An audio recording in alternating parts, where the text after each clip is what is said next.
أعوذ بالله من الشيطان الرجيم بسم الله الرحمن الرحيم শুরু করছি মহান আল্লাহর নামে যিনি পরম করুণাময় অতি দয়ালু। সূরা কুরাইশ। لإيلاف قريش যেহেতু কুরাইশে অভ্যস্ত إيلافهم رحلة الشتاء والصيف শীত ও গ্রীষ্মে সফরে তারা অভ্যস্ত হওয়ায় فليعبدوا رب هذا البيت অতএব তারা যেন গৃহে রবের ইবাদত করে, الذي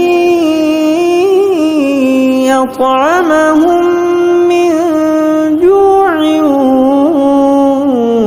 وآمنهم من خوف যিনি ক্ষুধায় তাদেরকে আহার দিয়েছেন আর ভয় থেকে তাদেরকে নিরাপদ করেছেন। আপনারা এতক্ষণ শুনলেন সূরা কুরাইশের আরবি এবং বাংলা অর্থ।